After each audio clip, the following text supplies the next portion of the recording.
Hello, welcome back to जिगर tutorial. My self Shreyansh. और आज हम क्या पढ़ेंगे? आज हम पढ़ेंगे क्लास 9 फ्रेंच रिवॉल्यूशन का सेकंड पार्ट। पिछले लेक्चर में हम क्या पढ़े थे? पिछले लेक्चर में हम लोगों ने एक ब्रीफ आउटलाइन देखा था फ्रेंच रिवॉल्यूशन के बारे में कि फ्रेंच रिवॉल्यूशन कब स्टार्ट हुआ था और क्यों स्टार्ट हुआ था। उसके बाद हमने उसके कॉजेज पढ़े थे। कॉजेज में हम 3 पॉइंट पढ़े थे: सोशल कॉज, इकोनॉमिक कॉज और पॉलिटिकल कॉज। तीनों कॉज पढ़ने में हम लोग को क्या मिला था? जो मेन फैक्टर मिला था हमें वो था कि वहां की ट्रेजरी खत्म हो गई थी, जिसकी वजह से वहां पे टैक्स बढ़ाना था, पहला पॉइंट।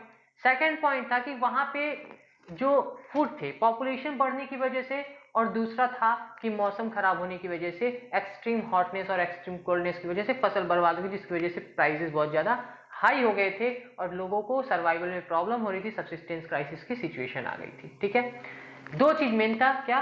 पहला कि सब्सिस्टेंस क्राइसिस हो गई थी, और दूसरा कि वहां पे टैक्स बढ़ाने की सिचुएशन आ गई थी। देखो, कोई भी चीज अगर होता है तो उसका लॉन्ग टर्म कॉज तो जरूर होता है कि बहुत पहले से कुछ प्रॉब्लम्स आ रही है जिसकी वजह से प्रेजेंट में कुछ स्टेप्स लेने पड़ रहे हैं। सेकंड, एक और इंपॉर्टेंट फैक्टर होता है, वो होता है इमीडिएट कॉज। बहुत पहले से कोई चीजें होती, यानी किसी के ऊपर बहुत पहले से अत्याचार होते आ रहा है, वो नहीं कुछ बोल रहा है, सहते आ रहा है, तो अचानक से कितना भी गुस्सा उसके अंदर हो, अचानक से वो एक दिन अगर रिवॉल्ट शुरू कर दे तो इसका जरूर कोई ना कोई इमीडिएट कॉज होगा। उस टाइम पीरियड के आसपास जरूर कुछ ऐसा हुआ होगा जिसकी वजह से उसको एक्शन लेना पड़ा। ठीक है, तो हम लोग लॉन्ग टर्म कॉज पढ़ चुके थे कि पहले क्या हुआ था। अभी उसके आसपास घूमेंगे कि उसके आसपास क्या हुआ था। ठीक है, 1789 के आसपास क्या हुआ था। ठीक है, चलो देखते हैं आज का हमारा टॉपिक क्या होगा। पहला होगा rise of middle class.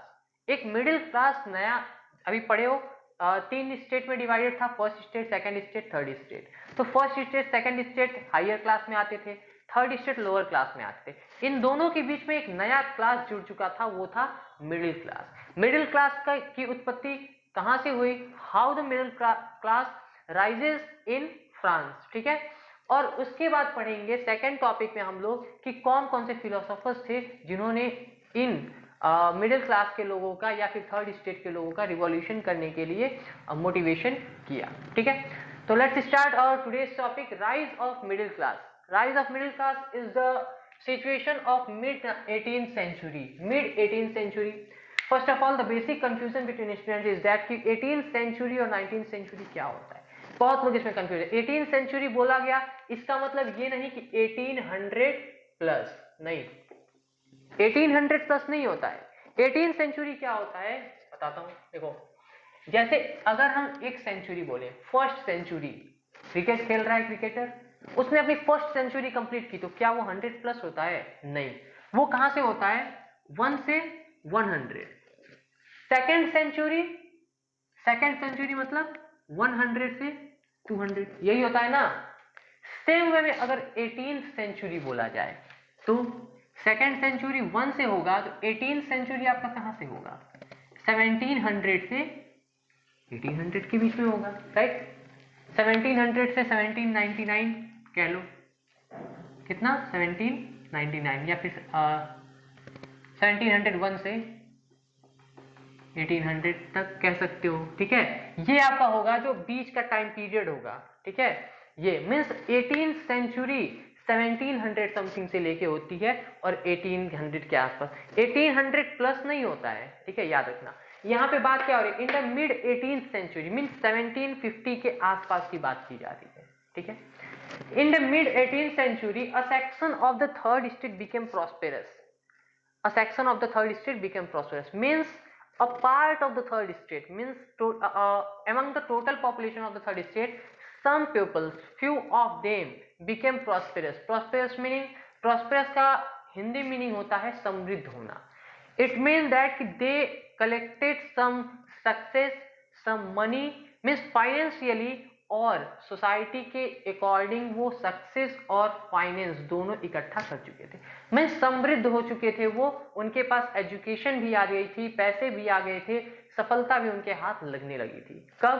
In the mid 18th century. तो क्या है? In the mid 18th century a section of the third estate, third estate का एक part, a section of the third estate became prosperous, they became successful, they have collected the education, they got the education, they became educated, they became financially good, financially strong। तो ये क्या है, means जब वो prosperous हो गए, उनके पास पैसे आ गए, उनके पास नॉलेज आ गई, तो इस क्लास को, जैसे थर्ड क्लास में क्या था आपका, थर्ड क्लास में टोटल आपके पीजेंट्स, मर्चेंट्स, ये सारे लोग आते थे, लैंडलॉर्ड, ये सारे लोग आते थे। तो इन लोगों को माना जाता था कि ये लोग लो कैटेगरी के हैं, इन लोग के पास ज्यादा नॉलेज नहीं होती थी, ज्यादा पैसे नहीं होते थे, जमीनें कम होती थी।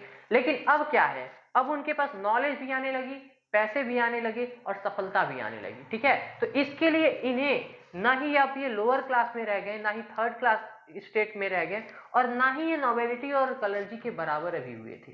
ठीक है, उतना हाई भी नहीं हुए थे और इतना लो भी नहीं थे, तो थे कहाँ, ये बीच में थे, इसलिए इनको कहा गया मिडिल क्लास। तो कैसे ये जो मिडिल क्लास का न्यू सेक्शन था, ये कैसे प्रॉस्पेरस हुआ, तो इसका दो रीजंस है।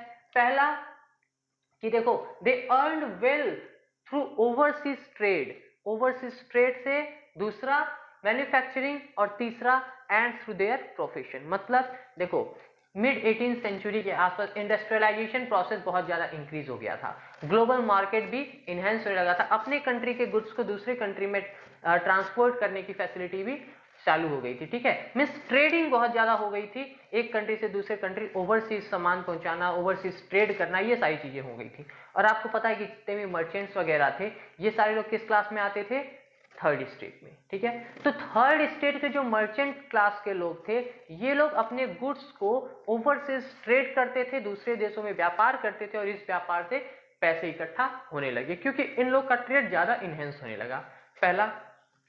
सेकेंड पॉइंट है कि मैन्युफैक्चरिंग, इसमें इंडस्ट्रियलिस्ट लोग भी आते थे, जो लोग मैन्युफैक्चरिंग का काम देखते थे।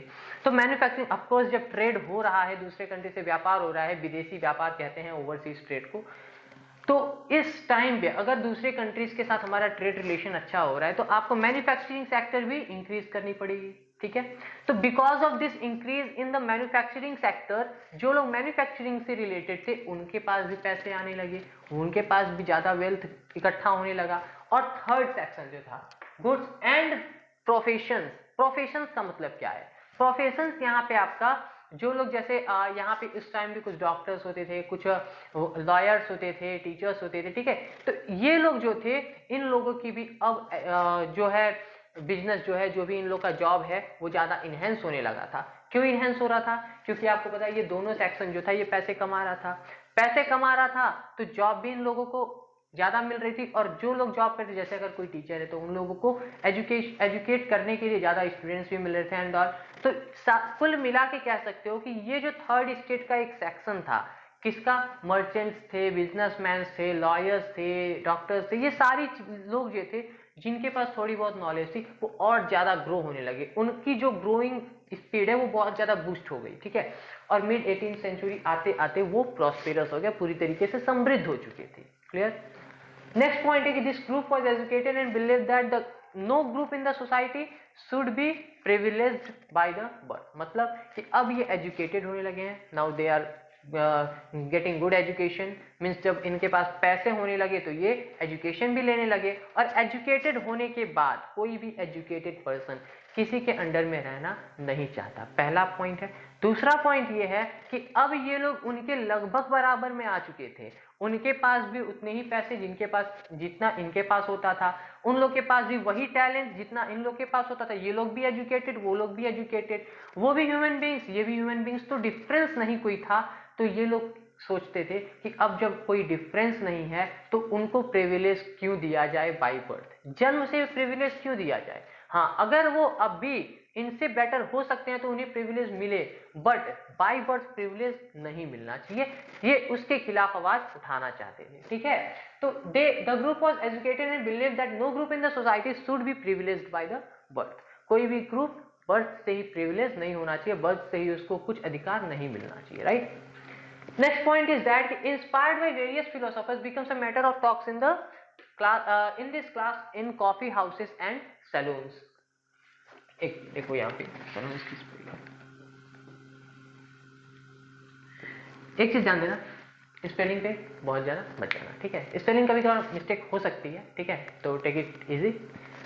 है क्या, इंस्पायर्ड बाय द फिलोसोफर्स। इन लोग की जो थिंकिंग थी, ये अकेले की थिंकिंग बहुत ज्यादा वास्ट लोगों को तो इंक्रीज कर नहीं सकती थी, तो इनकी जो थिंकिंग थी ये और ज्यादा इंस्पायर्ड हुई। कैसे, वहां के जो फिलोसोफर्स, अब पढ़ लिख रहे हैं लोग तो फिलोसफी भी जान रहे हैं। फिलोसोफर्स किसको कहा जाता है, बेसिकली जिनके कुछ आइडियाज होते हैं और वो अपने आइडियाज को कुछ अलग ढंग से, या तो वो किसी विजुअलाइजेशन करके पेंटिंग्स वगैरह के थ्रू, या फिर अपने राइटिंग्स के थ्रू उसको प्रेजेंट करते हैं। बेसिकली फिलोसोफर्स राइटर्स ही होते हैं जो किसी चीज को एक राइटिंग्स में कुछ लेख लिख के उसके द्वारा हमारी जो भी सोसाइटी है उसमें प्रोवाइड करते हैं। ठीक है, तो ये लोग कैसे मेनली इंस्पायर्ड हुए थे, इनकी अपनी थिंकिंग तो थी कि हाँ प्रिविलेज बाय द बर्थ नहीं होना चाहिए, पर और ज्यादा ये लोग जो थर्ड क्लास है ये कैसे इंस्पायर हुए, थ्रू द वेरियस फिलोसोफर्स। अलग अलग फिलोसोफर्स उस टाइम वहां पे जनरेट हुए जिनकी जो भी क्रिएशंस थे, जिनके जो भी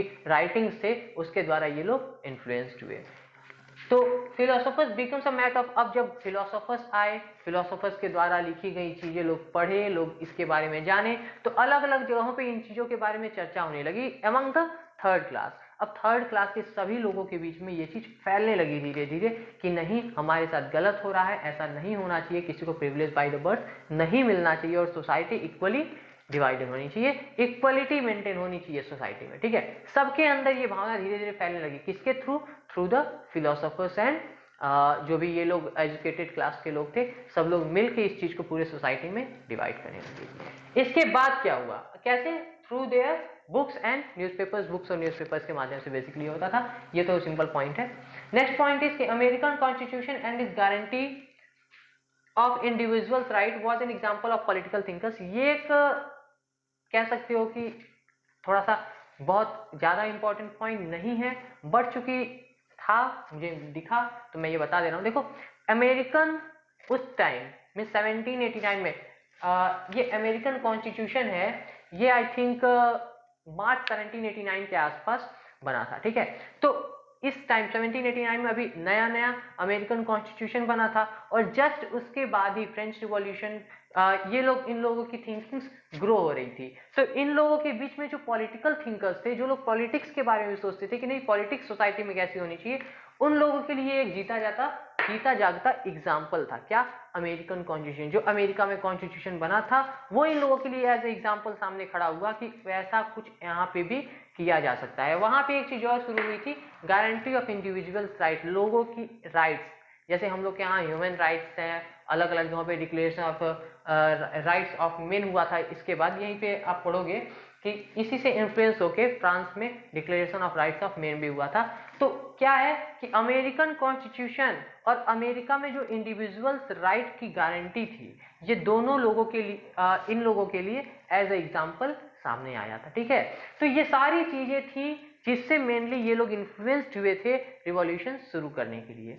क्या था, एक बार फिर शॉर्ट में देखते हैं। मिडिल क्लास का जनरेशन हुआ। क्यों जनरेशन हुआ, क्योंकि ये लोग ओवरसीज ट्रेड करके और अपनी मैन्युफैक्चरिंग और प्रोफेशन से पैसे कमा चुके थे, एजुकेटेड हो चुके थे, प्रॉस्पेरस हो चुके थे। ठीक है, प्रॉस्पेरस होने के बाद इन लोगों की थिंकिंग थोड़ी सी बूस्ट हुई, थोड़ी सी ग्रो हुई, तो इन लोगों को लगा कि सोसाइटी का कोई भी section privileged by the birth नहीं होना चाहिए। ठीक है, इनकी थिंकिंग में और ज्यादा कह सकते हो कि बूस्ट करने में हेल्प मिला कहां से, फिलोसोफर्स से। अलग अलग फिलोसोफर्स थे जिन्होंने अपनी क्रिएशन से लोगों की थिंकिंग को और ज्यादा बूस्ट किया। अब इसके बाद अमेरिका का जो कॉन्स्टिट्यूशन नया नया बना हुआ कॉन्स्टिट्यूशन था, और वहां पे जो इंडिविजुअल्स गारंटी का right to individuals guarantee establish हुआ था, वो भी यहाँ पे एज ए एग्जाम्पल इस्टेब्लिश हुआ लोगों के अंदर। उससे भी कुछ ज्यादा अपने कंट्री को में वैसा कुछ करने की ललक जगी। ठीक है, तो these all were the things which influenced the people of France to raise their voice against revolution।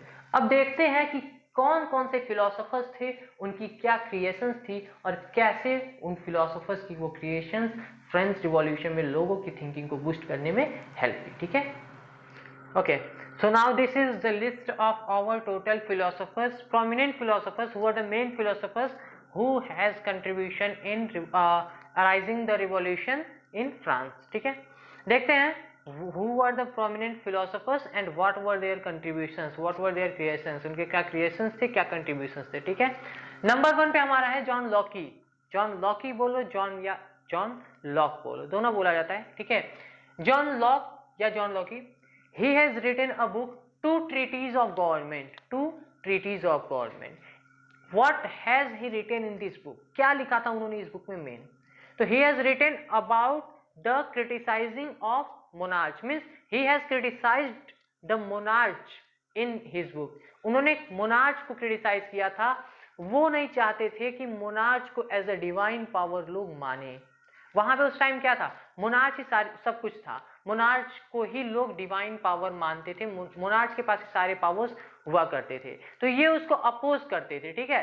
Mainly क्या कह सकते हो कि he has criticised the absolute monarch, ठीक है। यहाँ पे देखो, criticize the doctrine of divine and absolute right of monarch, ठीक है। इसको सिंपल टर्म्स में क्या कहा जा सकता है कि he has criticised the absolute monarch, clear.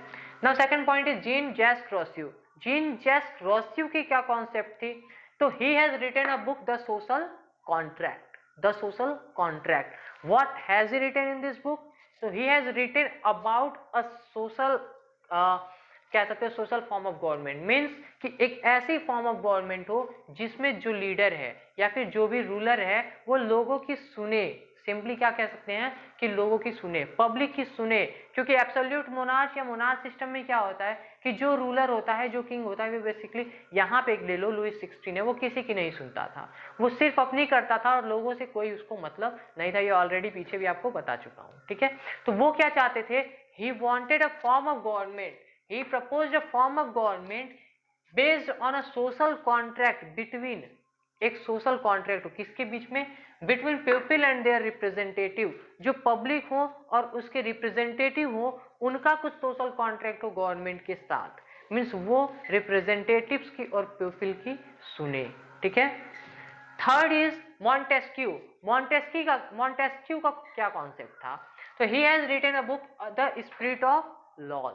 क्या लिखा था उन्होंने, द स्पिरिट ऑफ लॉज। इसमें क्या लिखा गया था, तो देखो ये सबसे इंपॉर्टेंट, सारे इंपॉर्टेंट है, बट मेरे पॉइंट ऑफ व्यू से सबसे इंपॉर्टेंट जो सबसे ज्यादा पूछा जाता है वो ये पूछा जाता है क्या, कि who has proposed the division of power.